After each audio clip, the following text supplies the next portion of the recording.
بسم اللہ الرحمن الرحیم۔ دشمن بھی پوری کوشش میں ہے، وہ بھی کر رہا ہے۔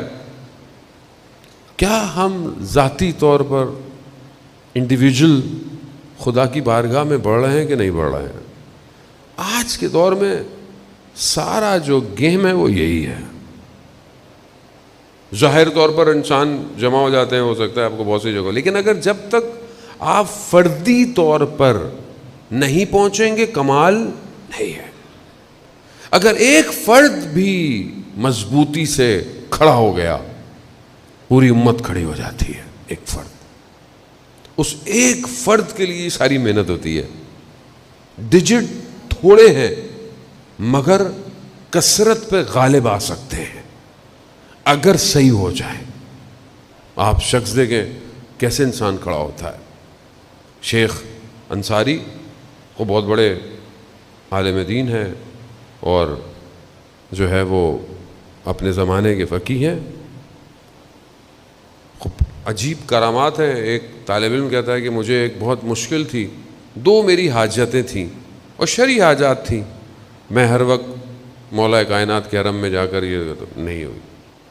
میں کربلا گیا، مولا غازی عباس علیہ السلام کے حرم میں، ان کے بھائی کے، اور کئی دفعہ میں گیا۔ ایک دن میں کربلا پہنچا، میں نے دیکھا کہ حضرت عباس کے حرم سے لوگ بہت تیزی سے دوڑ دوڑ کے نکل رہے ہیں۔ تو میں نے پوچھا ماجرا کیا ہے؟ کہا کہ بدو عرب کا بچہ تھا، معلول تھا، اس کو اندر شفا مل گئی ہے اور اس کی شفا کے لیے لوگ اس کے کپڑوں کا ٹکڑے ٹکڑے لے کے تبرکن لے کے جا رہے ہیں۔ کہا جب ہٹ گئے تو میں زری کے سامنے گیا، میں نے کہا یا قمر بنی ہاشم، میں آپ کے والد کے پاس گیا، انہوں نے کوئی میری بات جو ہے وہ اس طرح ادا نہیں کی۔ میں آپ کے پاس، آپ کے بھائی کے پاس، یعنی میں اتنے عرصے سے آپ کا خادم ہوں، طالب علم ہوں، یعنی میری قیمت بیابان کے بدو کے بچے کے برابر بھی نہیں ہے، آپ میری بات نہیں مانتے۔ اب انسان ہوتا ہے نا بعضوں کے کہتا ہے کہ مولانا صاحب ہماری تو سنی نہیں جا رہی ہے، فلانے کو ہم لائے تھے منت ماننے کے لیے، اس کی تو پوری ہو گئی، ہماری تو آج تک پوری نہیں ہوئی۔ عزیزان محترم،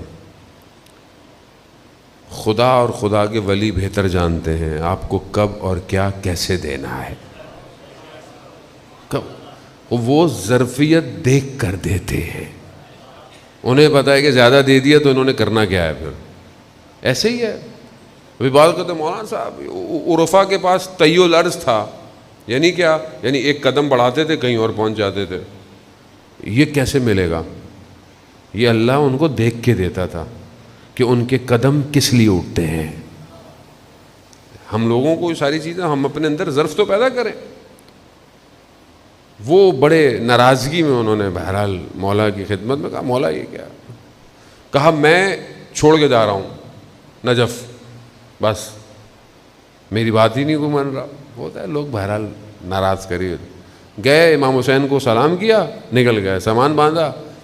جیسے ہی نجف پہنچے مولا کے صحن میں سے گزر کے کہا میرا گھر ہے وہاں جا رہا ہوں۔ صحن میں گزر رہے تھے تو ملا رحمت جو شیخ انصاری کے غلام تھے، خادم تھے، آئے۔ کہا شیخ عبد الرحیم، شیخ انصاری نے بلایا۔ کہا تمہیں کیسے پتہ چلا کہ میں یہاں پہ ہوں، یا ان کو کیسے پتہ چلا؟ کہا مجھے انہوں نے بولا کہ صحن میں جانا، وہ کربلا سے آ رہا ہے، اس کو ذرا میرے پاس لے آنا جا کے۔ اب یہ بڑے تعجب ہوئے، اب یہ گئے شیخ مفید ادھر گئے، ان کے گھر گئے، دروازہ کھٹکھٹایا، کہا میں ان کو لے کر آیا ہوں۔ کہا اس کو کہا کہ آپ جاؤ۔ کہا کہ تمہاری 2 حاجتیں تھیں نا، پوری ہو گئی، جاؤ۔ عزیزان محترم، خوب دیر تھوڑی سی ہوتی ہے لیکن وہ کچھ دینا چاہتے ہیں۔